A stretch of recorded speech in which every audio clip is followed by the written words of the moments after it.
What's up, everybody? Bros, Brews, and Botches here with a review of the ROH Supercard of Honor, featuring, of course, none other than Hogs Wars and me, the MCs today over here, boy.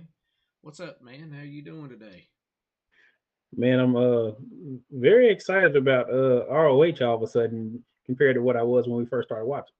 Oh yeah, for sure, man. Like, cause I kind of went into it, did a little homework. I'd been interested in it before, and then all of a sudden I was like, this is getting pretty good. Some things I want to talk about really going out you know through our review here, but that I've noticed, and I'm sure you've noticed too. But we're just going to jump right into it. It was packed full of quite a few matches. They started off with Swerve Scott against Alex Zane. I don't know if you remember a whole lot about that, but I kind of figured they just signed Swerve over at AEW, and I was like, man, surely they're not going to let this guy lose.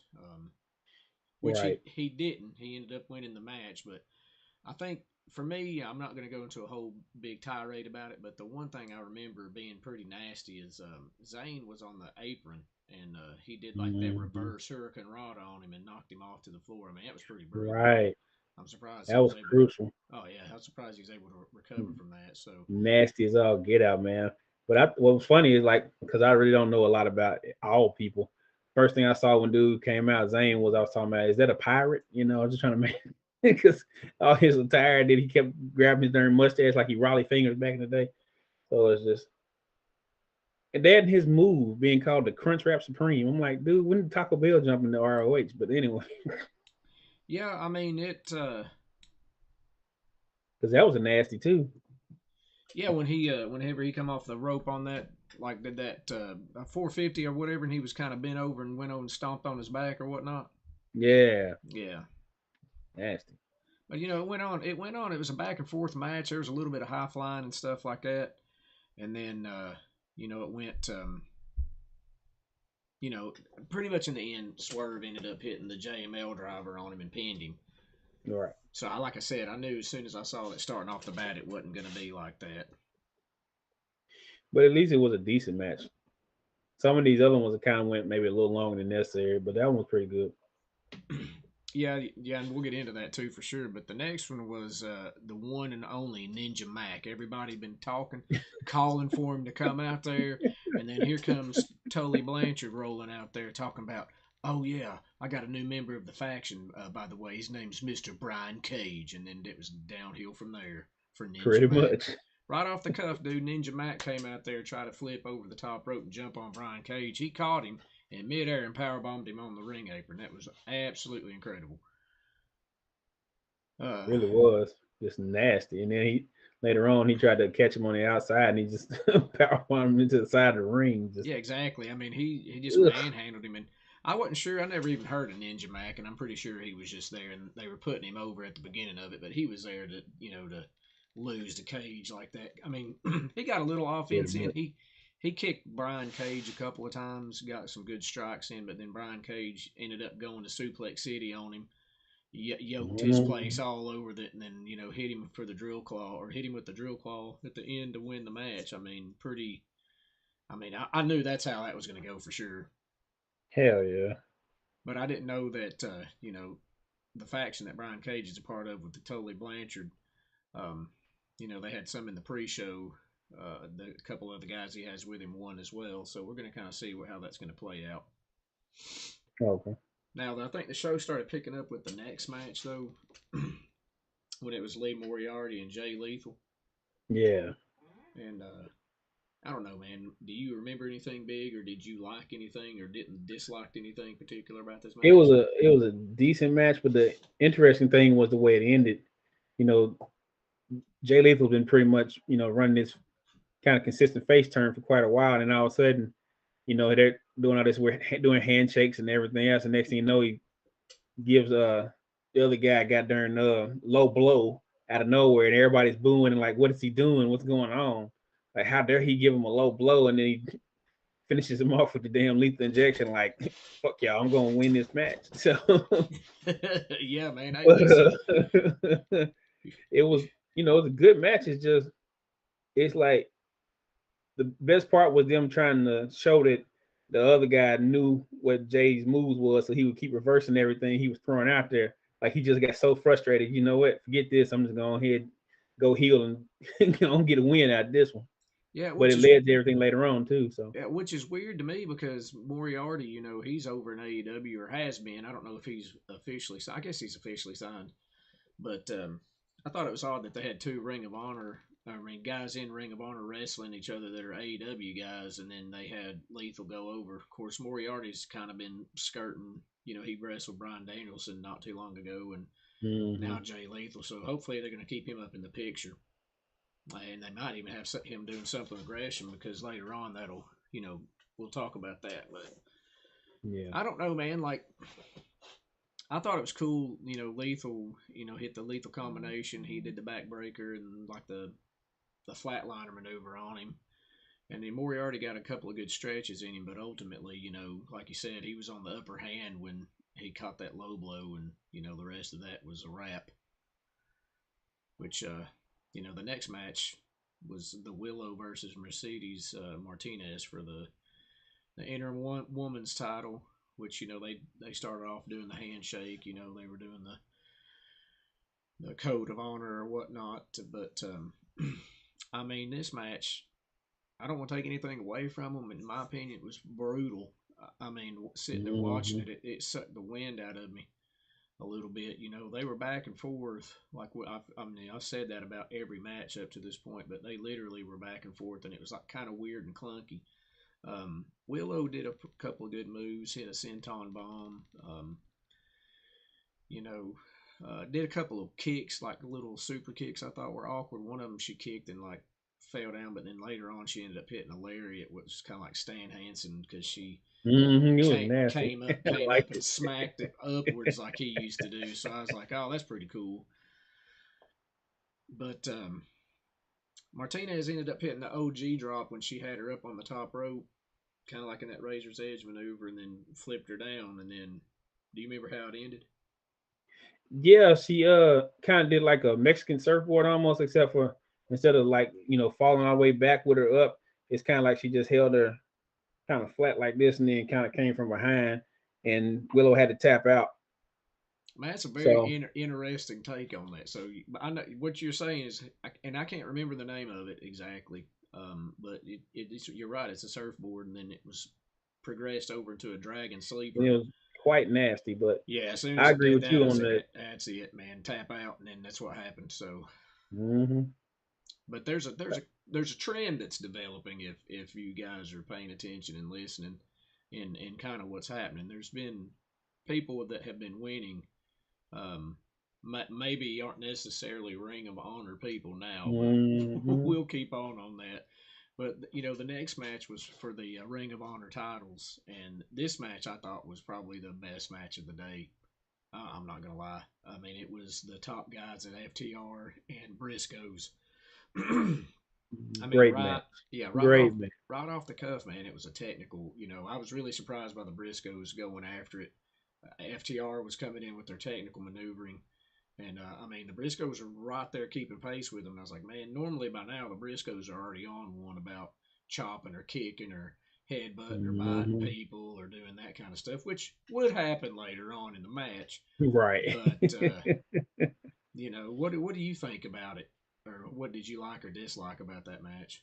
Well, I definitely love the fact that yeah, it started kind of like old school. It was a lot more wrestling, a lot more working the crowd, trying to get more people involved, and then later on it moved to it got really fast paced after they started going outside, and then they did a kind of the same kind of like outside spot as earlier, except for they did a suplex out where Jay suplexed what's called hardwood out the darn Oh yeah, he back, suplex. and it's like everybody was looking like checking to make sure he could feel his fingers and all this kind of stuff because so everybody was knocked out on the ground.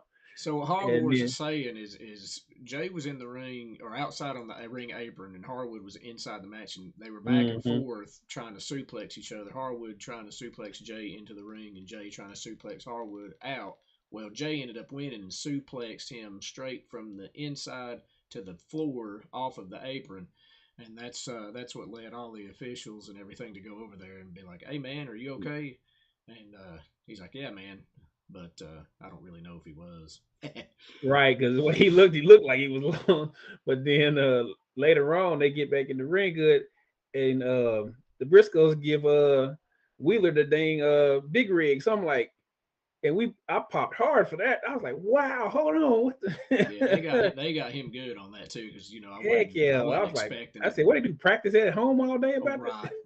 Yeah, they got him for sure, man, with that maneuver. And I thought that that would be it, because the way they had everybody else, Hmm. held at bay after they popped that move on him, but it ended up not being the case. And after some little diversion stuff like that, the Briscoes ended up falling victim to the big rig and got pinned by FTR. But that's not really what the match. I mean, that it was a good match. Don't get me wrong. But then what happened Hmm. after the match is kind of like what sets it up. But at the same time, man, it's like I felt kind of bad for the show at this point, because I felt like everybody that was associated with Ring of Honor was kind of like, hey, man, thanks for working for this company, but you may or may not now, because there's not any. I think, with the exception of a few people, there's not any concrete people that are going on to have uh, careers or jobs or whatnot in the thing. So And I wonder if that's what it is as much, or if it's just they just flat out just wiping the slate clean with a lot of people. And right. even then, it's like everybody can't lose, man. It's like, everybody, you're not gonna send everybody to somewhere else. No, So and the Briscoes, they're messing around in NWA right now, and they've been going against La Rebellion, which is Bestia 666 and Mecha Wolf, and I'm super excited for that match, man. And I might actually, if nothing else, I'll touch base a little bit on those guys' match later on, because they're very similar in style and how they work, except La Rebellion is a little bit more fast paced than the Briscoes is. But mm, after everything happened, FTR came out, and what was uncharacteristic of them, although it may be characteristic of them if you're paying attention, they came out and they're like, man, they put the belts down, they did the homage to the Briscoes, and the Briscoes are like, yeah, man, we're not trying to hear that. And then here comes um, the Young Bucks, man. After the FTR went back to the back, and here comes the Young Bucks, and they're over there just going to town. And Brandon Cutler's walking around this little neck spray, which aggravates the absolute crap out of me, man. no cold spray. Oh, dude, that cold spray is absurd. Like, he sprayed Matt and Nick so much on their shoulders, and they had not done anything, to where I was like, bro, you've ruined those jackets. You cannot do anything else with those jackets. They're The finish is done. ruined. Oh, they're horrible. It's like those jackets they used to have back in the day, like Arn Anderson and them wore, that was like that Hmm. shiny poly material. That stuff is going to look stained like a casting couch up there, man.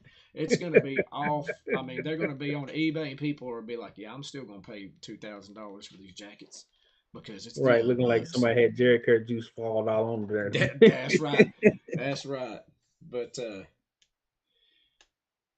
um, yeah, I mean, they came out there, and then FTR came back out, which is kind of uncharacteristic of them too. But they're doing kind of a little Hmm. bit of a face turn. But they came out and they challenged the Young Bucks to a match on the next Dynamite. So, and it is going to be for the Ring of Honor title, tag titles, per Tony Khan. So, or that's what we were told by the announce team.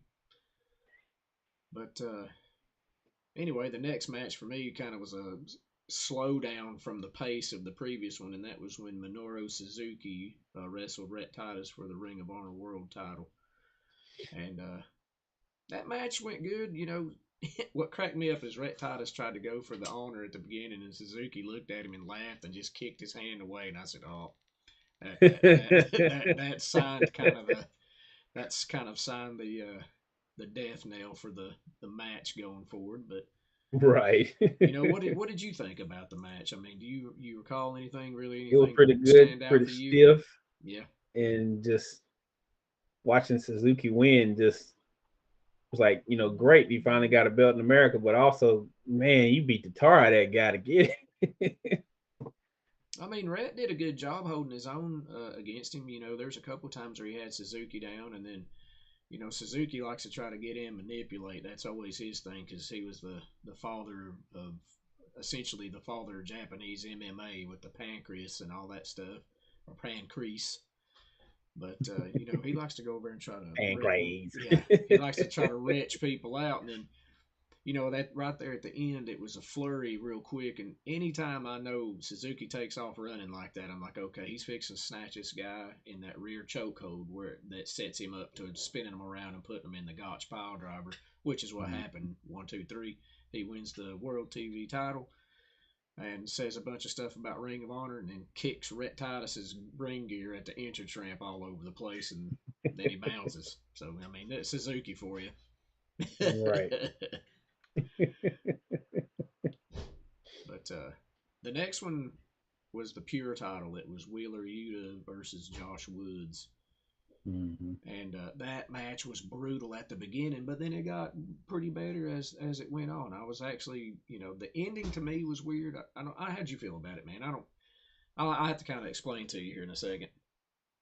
Well, I know kind of what you're saying because like they started out real slow, and then I don't know what it is about the announcers, but it seemed like the further the matches got along, the less intriguing and interesting they became. Like it went from being like, real exciting and quoting stuff about Chris Rock and Fresh Prince and all this kind of stuff to all of a sudden we're in a golf match and we got to be quiet because this is pure wrestling and we have to be careful and we can't just talk. We got to be a lot less, provocative right now. Like why?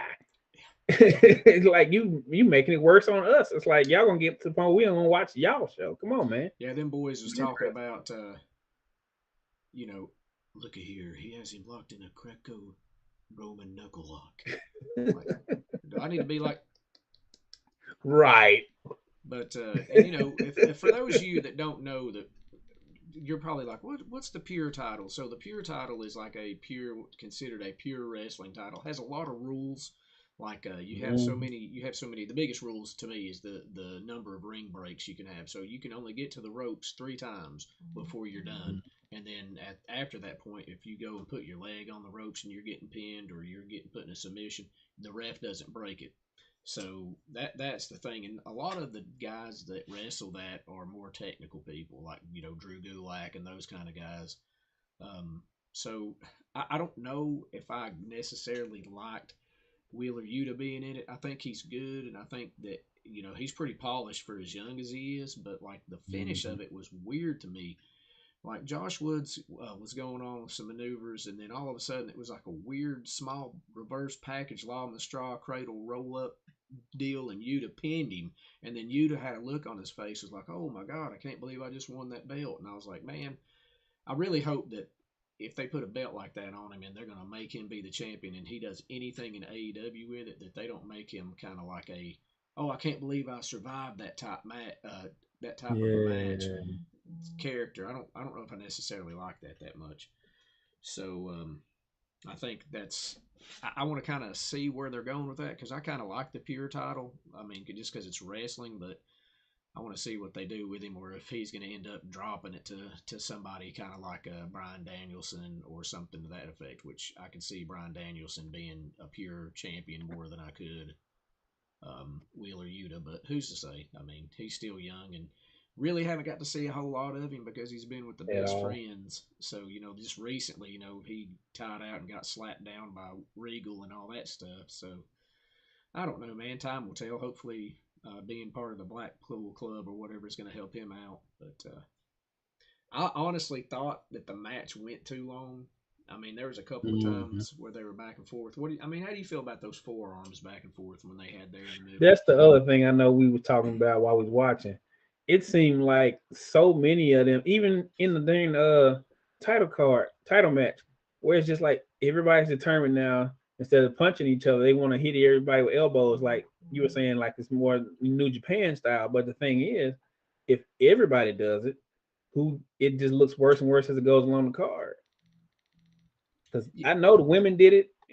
I know, heck, the Briscoes and them did it for a hot second. So it just seems like an overused move all of a sudden now.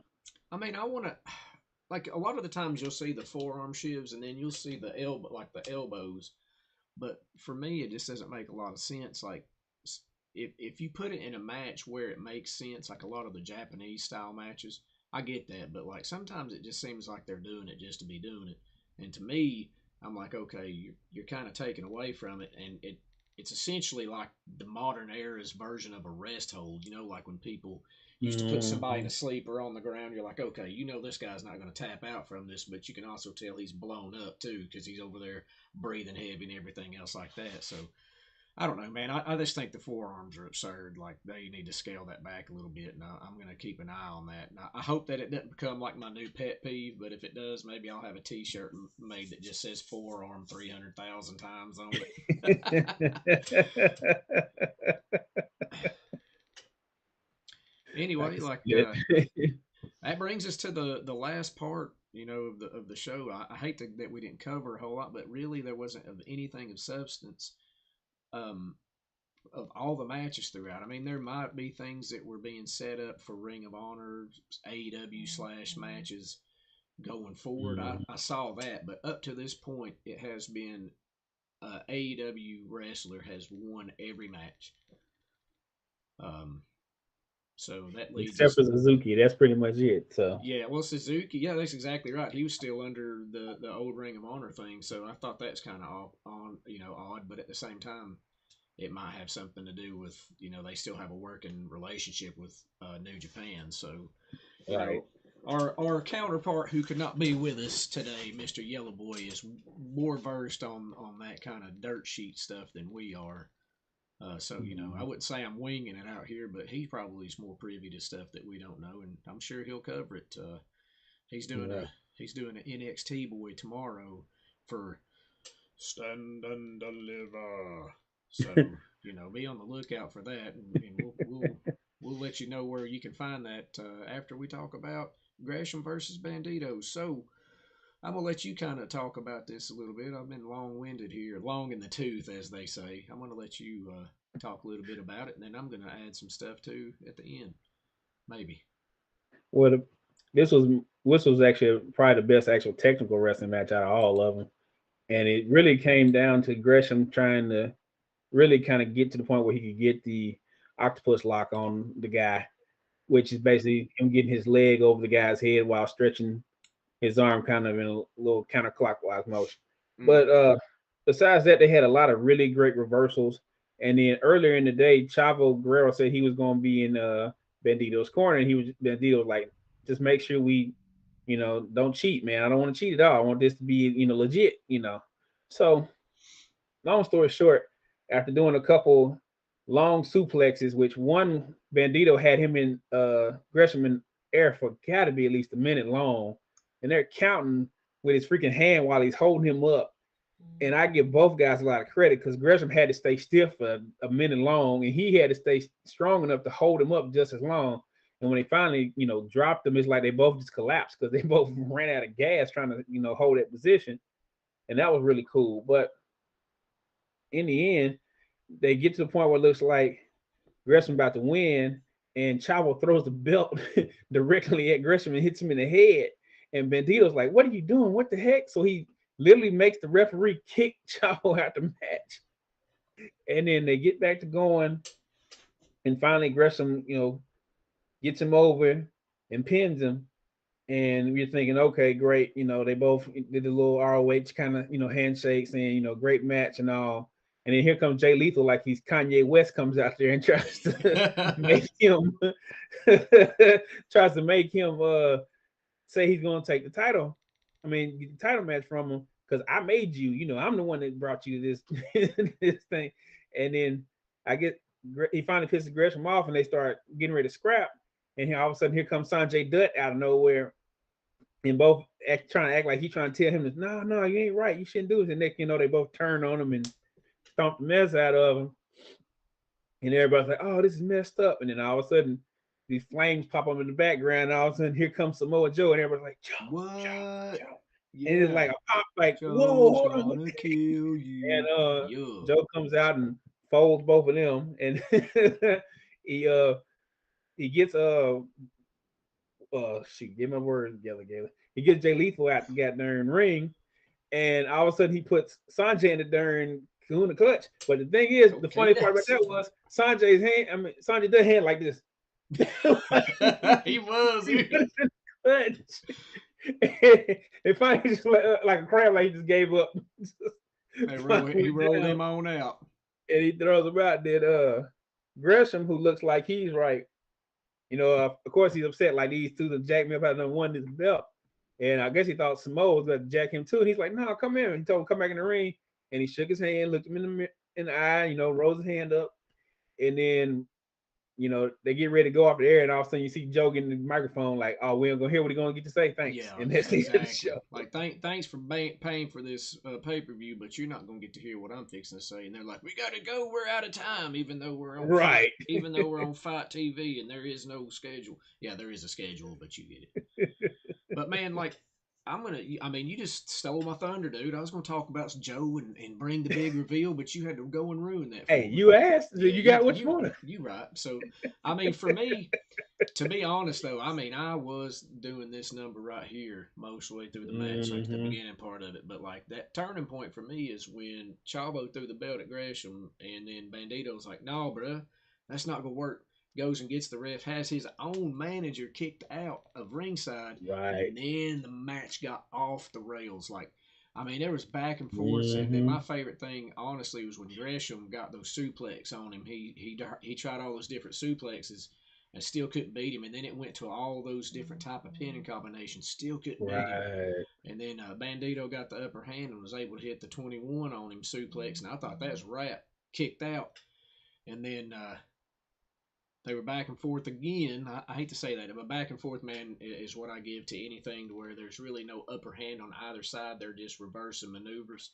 But then finally, Gresham trapped Bandito at the end and had him in a trapped pin position that he uses sometimes. And like, I, I don't know if I've ever seen anybody kick out of that from what I've been seeing on it. So he had both of his arms and his legs kind of like bound down to where he couldn't kick out. So I don't know, man. Like once he hit that boy, it was pretty much a wrap. Yeah, great ending. Definitely. I give him that. Something to talk about. Yeah, the match ended well. You know, it was an honor thing, and I think the Ring of Honor part for that ROH went out well. Jay Lethal. His heel turn is kind of squirrely, although he's been a back and forth the whole time I've known and watched Jay Yeah. Lethal. But that's what threw me off. But I'm kind of interested to see what Samoa Joe's going to do in Ring of Honor now. So, but Mm-hmm. I don't know, man. I mean, all in all, if I had to give this whole show a rating, man, I'd probably give it. I mean, as far as for wrestling standpoint and the stories and what they were telling. I mean, obviously, Ring of Honor got bought out by Tony Khan, so I didn't feel like that matches got thrown together. But at the same time, I felt like okay, this they could have done it a little bit better. I guess I don't know. It Yeah. just felt very like at least WCW when they got bought out by Vince McMahon, they had like a whole Monday Night Nitro to where it was WCW guys going in matches that were important back in the day, like Sting and Flair and that kind of stuff. Um, Right. I think they could have done a better send off on this. You know, and yeah, Yellow Boy in the chat says the shock surprise with Joe is what the show will be remembered for. That's absolutely right. That Mm-hmm. I wasn't expecting him to show up there, but but it makes sense. It's all too fitting that he Yeah, because did. it was even bigger than the Young Bucks. So the Young Bucks coming out was a big deal Yeah, because I at mean the time, they were Ring of Honor champions especially for after a that long great time match. too. Yeah, and then did you know they came out there and I'm just kind of interested to see where they're going to go down the road too. But as far as like Right. if I had to do the Meltzer system or my personal system that I've been on the 60-second sips, if you guys have been checking out the YouTube, you know what I'm talking about. I'm gonna give this boy a 2.5 out of 5 caps, and mainly just because I didn't like the finishes as far as who went over in them. But as far as the wrestling goes, it was solid, man. There wasn't any matches that I felt were absolutely brutal, except for the ladies' matches, and it's nothing to do with their match. It was just the pacing of it. It was awkward at times. So um, Mm-hmm. I don't know, man. I mean, how did you feel about the overall show? I wasn't as completely down as you. I was kind of more of a three. It wasn't 4 or 5 star type situation, but for all his worth, you had you were introduced to a lot of people, like cause coming from my end, I didn't know a lot of folks, so to get introduced to all these people through it, kind of helped me at least kind of understand certain storylines, certain ideas, and like, okay, this who was, ended with this one. But it just also kind of sucked and took the wind out of it, where so many of those people who were ROH guys who were, great champions, all of a sudden we need to switch every belt and thing. Like, come on, man. You don't have to clean complete house, man. It what Right. them being title holders was not the problem. The No. problem was probably the money management and something like that. So don't try to go in here and like, completely shuffle the deck and then have everybody like, well, who's the regular people gonna wrestle? Who the people gonna climb the ladder? We don't know none of them. Right. And So I gotta see, like, I mean, the only homegrown person that seems like they're still stuck there is Gresham. Everybody honestly. else, who knows where people are going to land. I guess I am interested in that standpoint of how Ring of Honor is going to Mhm. go forward. So Yellow Boy says it wasn't in the Tokyo Dome, so to get 2 stars maybe. You're wrong for that. But also Meltzer is going. He hears you, man. He's like Santa Claus, dude. He knows when you're You sleeping, already know. and he knows when you're not, sleeping or awake. But anyway, thanks for listening. To me and Mister Hogs Wars over there. I mean, that we're going to be signing off shortly, but this is just the first, and hopefully many shows that the bros are going to be doing this weekend, man. It's a big wrestling weekend. Tomorrow you got NXT of the daytime, and that's going to be up on the show. Then you got Stand and WrestleMania. deliver. Yeah, stand and deliver. Then you got WrestleMania night 1 tomorrow night, and we're going to be doing a Right. live show. I think we're going to be doing a live show after we watch the show, I believe. But if not, you can follow us on our Instagram, which is Bros Brews and Botches. And if you don't know, you check it out. You'll see the little bottle cap that you see in the middle there. Yeah, that's us when Mhm. you see that. Also, obviously you're watching it on YouTube, but give us a like if you're watching this after the fact. Hit that button down yonder and subscribe and do all that fun stuff so you can help your boys out and make us famous. Because I'm trying to be famous. But anyway, Sunday there's also night number 2 of WrestleMania because WrestleMania is so great now it has to be 98 hours, and Right. that's hours for all you kids out there that don't speak Appalachian. The most All those years. stupendous weekend for the bros. That's right. But Splendiferous. splendiferous. But yeah, and also check us out, man. We're going to be posting stuff out on the Bros, Brews, and Botches Instagram because we play games sometimes, and we got that set up on Twitch, Mhm. and we got to play Jackbox or just whatever, and who knows, man. And Hogs Wars is going to have something coming up soon, and I'll let him talk about that he's going to be getting into. But I do the 60-second sips, which is just real quick beer reviews. If you want to know more about stuff, you can drop comments in our pages, and I can tell you a little bit more if you want to get in depth. But if not, I usually give you the information you need to just go on about your life and be like, oh, okay, this is exactly like it said it was. But anyway, Hogs Wars, you want to plug anything before you go? Mainly something you're working on, maybe, hopefully. Oh yeah, I've been kind of working on something for a little while. It's kind of two phases. Uh, the main one I'm trying to work on right now is kind of trying some of these, you know, new foods out, new ideas, and going to different places and trying out stuff. Kind of a fat boy, you know, type deal. And the other is trying to take different recipes and use craft brews or other kind of beers and brews and try to see what comes out of it. Like I have one that I've been working on that I don't like the way it looks, so I might work on it a little bit longer, but should be coming in the next week. And hopefully I get both of these trains rolling, and we all keep this thing moving because we all kind of got our own little thing here and there, but it all comes together to help the bros. So Yeah. that's my plans at the moment. Until one of us does a heel turn, but that who knows, man? That may or may not be in the Because somebody works. lives the heel life, so who I knows? mean, yeah, I have been known to do heelish things in my life, but that's in a previous life. That's in a previous life. But no, man. Listen, we thank y'all. I mean, from the bottom of our Seriously. hearts, checking this boy out. We like it. Obviously you do too, or you would be watching it. But catch us on the WrestleMania stuff, man.